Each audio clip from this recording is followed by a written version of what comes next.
Hello everyone, welcome back to let's crack judiciary. This is me Vasudev Monga और आज इस particular class में हम लोग करने वाले हैं regarding the news about the founder of the news click. News click जो कि एक न्यूज एजेंसी है, इनके जो फाउंडर थे मिस्टर प्रबीर पुरकायस्था, इनको अरेस्ट कर लिया गया था लास्ट ईयर अक्टूबर के महीने में। And today we are going to talk about this particular judgment of the Supreme Court, जहां पर सुप्रीम कोर्ट ने इनको जो अरेस्ट किया था उसके पूरे के पूरे अरेस्ट प्रोसीजर को इलीगल ठहरा दिया। So we are going to see each and everything कि इस पर्टिकुलर केस में सुप्रीम कोर्ट ने क्या कुछ कहा regarding this NewsClick founders arrest, it was illegal. Basically मैं आपको फिर से बता रहा हूं कि लास्ट ईयर न्यूज क्लिक के फाउंडर दिस पर्सन, इनको अरेस्ट किया गया था क्योंकि इनके ऊपर आरोप लगे थे कुछ इस तरह के कि ड्यूरिंग द कोविड, जब 2020 में कोविड का टाइम था, उस समय न्यूज क्लिक के चैनल पर काफी सारी मिस इंफॉर्मेशन फैलाने के आरोप लगे थे, जिसके कारण इनको यूएपीए यानी कि टेररिज्म के लॉ के अंदर इनको अरेस्ट कर लिया गया था last year in the year 2023 in the month of the October. But जिस दिन से इनको अरेस्ट किया गया, पूरे देश को पता है इस न्यूज का कि इनको अरेस्ट किया गया और कौन से ग्राउंड्स पे अरेस्ट किया गया। बट सुप्रीम कोर्ट ने यह बताया कि जिन ग्राउंड्स पे इनको अरेस्ट किया गया ना, वो ग्राउंड्स पे अरेस्ट करना इलीगल है क्योंकि प्रोसीजर की फॉर्मेलिटी पूरी नहीं की गई। तो एक एक चीज हम लोग जानने वाले हैं रिगार्डिंग दिस पर्टिकुलर केस। उससे पहले मैं आप सब लोगों को बता दूं कि अगर आप लोग Unacademy judiciary, let's crack judiciary की तरफ से अनअकैडमी में अपनी जुडिशरी की तैयारी करना चाहते हो, तो आप सभी लोगों के लिए मैं अपना एक पर्सनल बैच लेकर आया हूं जिसमें आपको सारे के सारे सब्जेक्ट्स मैं खुद कवर करवा रहा हूं। ईच एंड एवरी सब्जेक्ट जिसमें मैं कवर करवा रहा हूं, ये ऑल स्टेट्स का एक जुडिशरी का क्रैश कोर्स है, यानी कि पूरी की पूरी इंडिया में जितने भी आपकी स्टेट्स हैं उसका ये एक जुडिशरी का क्रैश कोर्स है जो कि 21 ऑफ मई को शुरू हो रहा है। टुडे 17th ऑफ मई, तो अभी भी 4 दिन है इस बैच को शुरू होने के लिए। बट अगर आप लोग बेस्ट डिस्काउंट लेना चाहते हो तो टुडे एंड टुमारो यानी कि 17th एंड 18th को आप लोगों को फ्लैट 50% ऑफ मिल जाएगा अगर आप मेरा कोड यूज करते हो MONGA, मोंगा कोड आपको यूज करना है और आपको इसी पूरे के पूरे कोर्स में फ्लैट 50% ऑफ भी देखने को मिल जाएगा। ये पूरा कोर्स आपको 6000 में मिल जाएगा। यू कैन सी इस कोर्स का ड्यूरेशन 3 महीने का रहने वाला है, जिसमें कि आपको मोस्ट इंपॉर्टेंट टॉपिक्स जुडिशरी के प्रीलिम्स पॉइंट ऑफ व्यू से भी और मेंस पॉइंट ऑफ व्यू से भी, ये सारे के सारे वही टॉपिक्स हैं जो कि लास्ट ईयर के पेपर्स में आते हैं। If you are preparing for any state judiciary, चाहे आप किसी भी स्टेट जुडिशरी की तैयारी कर रहे हो, सभी स्टेट जुडिशरीज के एग्जाम को इवेल्युएट करके हमने पूरा का पूरा क्रैश कोर्स तैयार करवाया है और इसकी शुरुआत हो रही है 21 मई को। आपको केस लॉस कवर करवाए जाएंगे, आपके कंसेप्ट्स क्लियर करवाए जाएंगे, प्लस आपको एमसीक्यूज भी कवर करवाए जाएंगे। आप इसमें एनरोल कर सकते हो। 21 मई को यह बैच शुरू हो रहा है। बट याद रखना है, मोंगा कोड को यूज करके आप लोग आने वाले 2 दिनों में टुडे एंड टुमारो आपको 50% ऑफ देखने को मिल जाएगा। एंड सी, अगर आप लोग अनअकैडमी में और भी अलग अलग कोर्सेज लेना चाहते हो तो let me tell you each and everything आप लोग देख लीजिए। उसके बाद हम बात करते हैं कि किस तरह से सुप्रीम कोर्ट ने मिस्टर प्रबीर को जो अरेस्ट किया गया था लास्ट ईयर, उसको टोटली इलीगल बोला गया। यू सी, अगर आप लोग 1 साल की सब्सक्रिप्शन लेना चाहते हो, अगर आप लोग 1 साल की सब्सक्रिप्शन लेना चाहते हो तो ये पूरी की पूरी सब्सक्रिप्शन आपको 34,999 में अवेलेबल हो जाएगी अगर आप कोड यूज करते हो MONGA। और अगर आप लोग 18 मंथ्स की ड्यूरेशन के लिए कोर्स लेना चाहते हो तो आप लोगों को 39,999 में ये कोर्स मिल जाएगा। और अगर आप लोग 24 मंथ्स की ड्यूरेशन में लेना चाहते हो तो आपको 49,999 में भी ये कोर्स मिल जाएगा। और अगर आप लोगों को सिर्फ और सिर्फ क्रैश कोर्स में ही इनरोल करना है तो आप लोग स्टोर में जाकर अनअकैडमी की जुडिशरी की वेबसाइट पे नीचे आपको इसी वीडियो के लिंक मिलेगा और आप उसके जाके भी इनरोल कर सकते हो। और आपको ये पूरा का पूरा डिस्काउंट ऑफर सिर्फ और सिर्फ 18 मई तक ही मिल रहा है, जो कि वैलिड है, यानी कि आप इस तक आपको 50% ऑफ मिल जाएगा। देयर आर मेनी कोर्सेज, चाहे आप अर्ली बर्ड ऑफर में जाना चाहते हो, चाहे आप कॉम्प्रिहेंसिव कोर्स में जाना चाहते हो, किसी भी तरह के आप ऑफर में जाना चाहते हो, आप सभी में आपको 50% ऑफ मिल जाएगा। Right now let us go to the case law. जैसे कि जो कि हम बता रहे हैं, mister Prabir Purkayastha versus state 2024 का ये सुप्रीम कोर्ट की जजमेंट, और ये जजमेंट कल ही हमें देखने को मिली। आगे बढ़ने से पहले एक चीज देखिए, हमें ये चीज तो पता लग रही है कि इस केस में अरेस्ट को इल्लीगल बोल दिया गया, अरेस्ट को इल्लीगल बोल दिया गया, but this person was arrested back in the year October 2023, यानी कि पिछले 8 महीने से, अक्टूबर से लेके अब तक मई तक पूरे के पूरे अरेस्ट को इल्लीगल ठहरा दिया गया और इंसान ने 8 महीने जेल में बताए। बट ये इल्लीगल ठहराने का जो तरीका है ना, ये हमें बताया गया है दैट दिस इज प्रोसीजरल, ये प्रोसीजर के कारण ये इरेगुलरिटी हुई है। Now let us understand properly यहां पे हुआ क्या। सी, न्यूज क्लिक के जो फाउंडर थे ना, इनको अरेस्ट किया गया था, जैसे कि मैंने आपको बताया कि दिल्ली पुलिस ने इनको अरेस्ट किया एंड इनको कस्टडी में लेकर जाया गया और तब से ये जेल में ही है। Under the unlawful activities prevention act 1967, ये अनलॉफुल एक्टिविटीज प्रिवेंशन एक्ट क्या है? ये वही लॉ है जो कि टेररिज्म के ऊपर लगता होता है।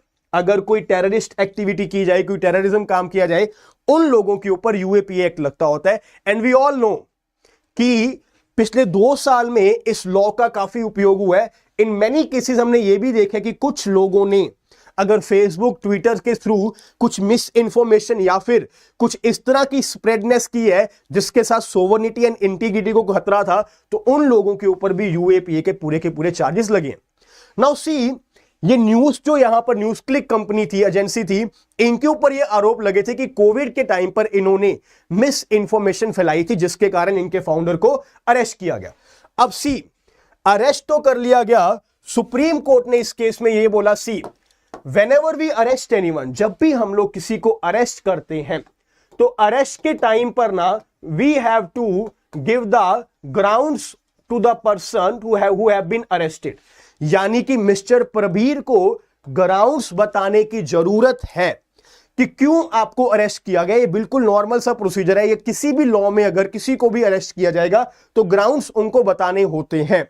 बट सी, नॉर्मली हम लोगों ने यही देखा है कि पुलिस वाले जब भी ग्राउंड्स बताते हैं ना, वो ओरली बता देते हैं कि आपको इस पर्टिकुलर ऑफेंस के लिए अरेस्ट किया जा रहा है और आपको पुलिस कस्टडी में लेके जाया जा रहा है। उसके बाद पुलिस कस्टडी के बाद जब मैजिस्ट्रेट साहब ऑर्डर देते हैं तो उनको जुडिशियल कस्टडी यानी कि जेल में भी लेके जाया जाता है। तो इस केस में भी ऐसा ही हुआ कि ओरल ग्राउंड्स पे इनको अरेस्ट कर लिया गया और ओरल ग्राउंड्स इनको बता दिया गया कि आपको क्यों अरेस्ट किया गया।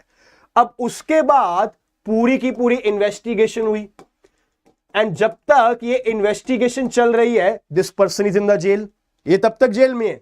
अब इन्वेस्टिगेशन के बाद पुलिस रिपोर्ट भी फाइल हो गई। अब पुलिस रिपोर्ट तो एक रिटन डॉक्यूमेंट है ना, एक रिटन डॉक्यूमेंट है तो पुलिस रिपोर्ट भी ऑलरेडी फाइल हो चुकी है।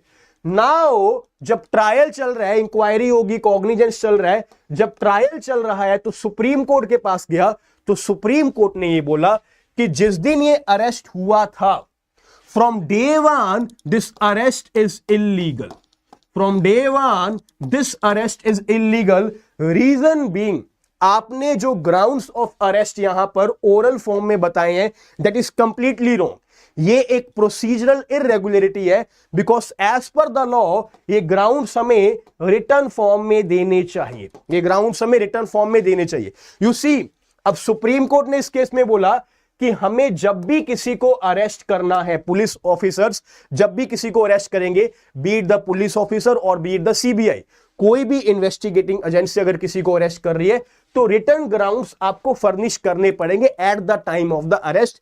सुप्रीम कोर्ट ने इस केस में ये बोला और ये बोला as per the article 22 of the Indian constitution. अब आर्टिकल 22 की बात कर रहे हैं तो आर्टिकल 22 तो हमारा फंडामेंटल राइट है, फंडामेंटल राइट है। आर्टिकल 22 हमें यह बताता है that every person shall be informed about the grounds of the arrest, यानी कि यह हमारा मौलिक अधिकार है कि हमें अगर अरेस्ट किया जा रहा है तो हमें यह बताना पड़ेगा आपको कि किस ग्राउंड्स पे आप हमें अरेस्ट कर रहे हो। तो सुप्रीम कोर्ट ने आर्टिकल 22 क्लॉज 1 को रीड करके as with the article 22 clause 5 जो कि यह बोलता है कि हमें रीजंस को कम्युनिकेट करना है, ये इंटरप्रेट कर दिया कि ग्राउंड्स जब भी आपको देने हैं रिटर्न ग्राउंड्स ही देने हैं और कब देने हैं, at the time of the arrest, जिस टाइम पर अरेस्ट किया गया तभी आपको रिटर्न ग्राउंड्स देने पड़ेंगे। And that is why this whole detention of mister Prabir, the founder of the news click company, उनको यहां पर उनकी पूरी की पूरी डिटेंशन को इलीगल ठहराया गया है। अब एक पॉइंट इसमें और भी है जो आप लोगों को जानना है, वो भी डिस्कस करते हैं। See, when we talk about this particular case law ना, इसमें सुप्रीम कोर्ट के पास एक और इशू भी आया। जैसे कि मैंने आपको अभी अभी समझाया कि हो क्या चुका था, पुलिस रिपोर्ट ऑलरेडी फाइल हो चुकी थी, अरेस्ट होने के बाद इन्वेस्टिगेशन हुई, इन्वेस्टिगेशन होने के बाद पुलिस रिपोर्ट भी आ चुकी है। अब क्या हुआ, ये लोग जो पुलिस ऑफिसर्स थे वो बोले कि सी, अगर हम मान भी ले कि ओरल ग्राउंड्स पे हम लोग किसी को अरेस्ट नहीं कर सकते, पुलिस ने एक कंटेंशन रखी कि ठीक है हमने ओरल ग्राउंड्स दिए थे, उसके कारण आप बोल रहे कि हमने किसी को यहां पे अरेस्ट नहीं कर सकते, but then police report has been filed now, investigation complete हो चुकी है और पुलिस रिपोर्ट फाइल हो चुकी है, जिसका मतलब अब तो आपके पास रिटर्न फॉर्म में भी आपको पता लग चुका, पुलिस ने इन्वेस्टिगेशन कर ली एविडेंसेस के थ्रू कि क्यों यहां पर हमने चार्जशीट फाइल की है, तो अब तो हम उसको इलीगल डिक्लेयर नहीं कर सकते। तो this was the second issue before the Supreme court.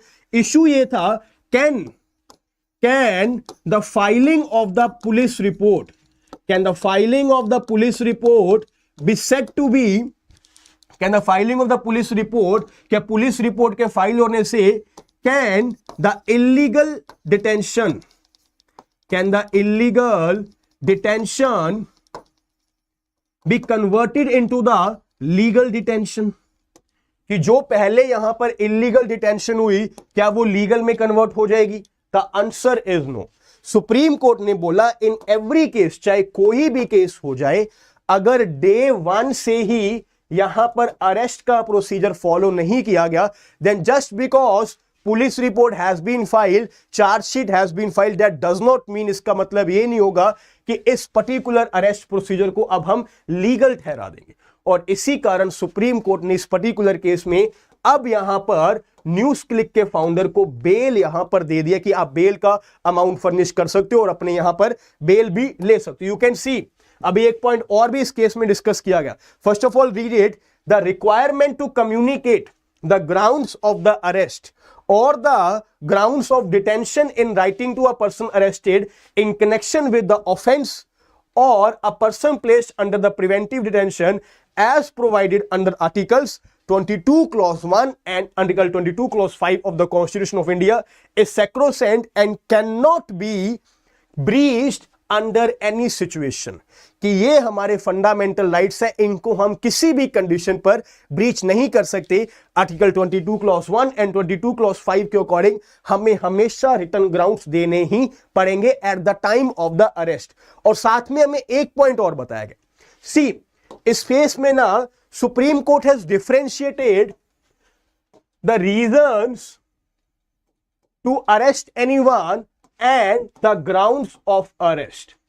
very very simple thing, police ने जब यहां पर क्लेम किया कि देखिए हम लोग रीजन सभी को देते हैं, तो यहां पर सुप्रीम कोर्ट ने बोला कि देखो reasons can be similar, mister A को अरेस्ट करना हो, मिस्टर बी को करना हो, मिस्टर सी को करना हो, रीजंस टू अरेस्ट कि पुलिस ऑफिसर ने किसी को क्यों अरेस्ट किया है, वो सिमिलर रीजंस हो सकते हैं, बिकॉज पुलिस ऑफिसर को ये एप्रीहेंशन है that this person might commit a crime, कि ये बंदा क्राइम कुछ कर सकता है, राइट या फिर कुछ भी यहां पे सब्सटेंशियल एविडेंस मिला है कि इन्होंने कोई क्राइम करने की यहां पर एक अपना पूरा का पूरा कॉन्स्पिरेसी रच ली है, तो उसके ऊपर यहां पे अरेस्ट किया जा सकता है। But the grounds of arrest are individually different, जिसका मतलब ये हुआ कि मिस्टर ए को अरेस्ट करने का ग्राउंड अलग हो सकता है, बी को अलग हो सकता है, सी को अलग होता है, ये अलग अलग ग्राउंड्स भी हो सकते हैं। And the police officer have to furnish the grounds of arrest individually to each and every person और as per their offense, कि आपने जो offense किया उसके grounds पर हम लोग क्यों आपको arrest कर रहे हैं। Now अब इस पूरे के पूरे केस में ना मैंने आपको एक पॉइंट और समझाना है कि पुलिस को यहां पर ये तो बोल दिया गया कि आपको रिटर्न ग्राउंड्स देने होंगे eight the time of the arrest, eight the time of arrest. Is it practically possible? अगर पुलिस ऑफिसर के सामने कोई क्राइम किया जाए, पुलिस ऑफिसर को छोड़ो, even a private citizen have the power to arrest anyone as per section 43 of the CrPC. एक private citizen के पास भी पावर होती है किसी को अरेस्ट करने की। क्या उस केस में हमें यहां पर रिटर्न ग्राउंड्स देने पड़ेंगे? क्या पुलिस के सामने अगर कोई क्राइम हो या मैजिस्ट्रेट के सामने अगर कोई सामने क्राइम हो तो रिटर्न ग्राउंड्स देने पड़ेंगे उसी समय? सी, इस केस में जो इंटरप्रिटेशन है ना कि रिटर्न ग्राउंड्स देने पड़ेंगे, वो सही इंटरप्रिटेशन है। But this particular thing at the time of the arrest, this is something which is not practically possible. So the best interpretation as per this law is किसी जिस दिन आपको अरेस्ट कर लिया गया 24 आवर्स, एक दिन आपको पुलिस कस्टडी में रखने की पावर होती है, मैक्सिमम फॉर द 24 आवर्स। अब यहां पर जब अरेस्ट किया गया ना, उस समय ओरल ग्राउंड्स पे भी अरेस्ट किया जा सकता है। That is my interpretation, which I think is the best interpretation, क्योंकि at the time of the arrest return grounds देना कोई प्रैक्टिकली पॉसिबल हर केस में नहीं पॉसिबल, राइट? बट जब यहां पे 24 आवर्स किसी को पुलिस कस्टडी में रखा गया है, at that point of time we can furnish the return grounds as well। तब हम लोग रिटर्न ग्राउंड्स को भी फर्निश कर सकते हैं, राइट? उस टाइम पे इसको हम लोग पॉसिबल कर सकते हैं। तो this is the whole judgment, जिसमें कि सुप्रीम कोर्ट ने क्लियरली बोल दिया कि मिस्टर प्रभीर को अब बेल मिलेगी if he furnishes a bail bond, which he will do. Obviously I think अब तक तो कर भी चुके होंगे। प्लस ये पूरा का पूरा जो यहां पे अरेस्ट का प्रोसीजर था, इसको इलीगल ठहराएगा कि हमें रिटर्न ग्राउंड्स देने पड़ेंगे। और ये भी बताया गया कि just because the police report has been filed, that does not mean कि पुलिस रिपोर्ट फाइल करने के बाद जो डिटेंशन यहां पर पहले इलीगल थी फ्रॉम डे वन, उसको लीगल में कन्वर्ट कर दिया जाए। So this is all about this class, and again I'm repeating to you everyone कि 18th May is the last day जब तक आपका ये ऑफर चल रहा है, जिसमें कि आपको 50% ऑफ मिल रहा है अन अकेडमी जुडिशरी के सारे कोर्सेज पर। आपको कोड यूज करना है MONGA। Today is 17th of the May. अगर आप लोग पूरी की पूरी तैयारी कर रहे हो, करना चाहते हो, आपने कभी भी सपना लिया कि आप जज बनोगे, तो this is the high time for you all to go and prepare for the judicial examinations. और इस समय जबकि नोटिफिकेशंस आ रही है, we have the Rajasthan upcoming and we have the Uttar Pradesh judiciary as well, कि यूपी का एग्जाम भी आने वाला है। तो जल्दी से जल्दी आप लोग पूरे के पूरे बैच में इनरोल कर सकते हो डिस्काउंट लेके by using the code MONGA MONGA। And I will see you guys in the next classes as well. Thank you so much. जय हिंद, टेक केयर।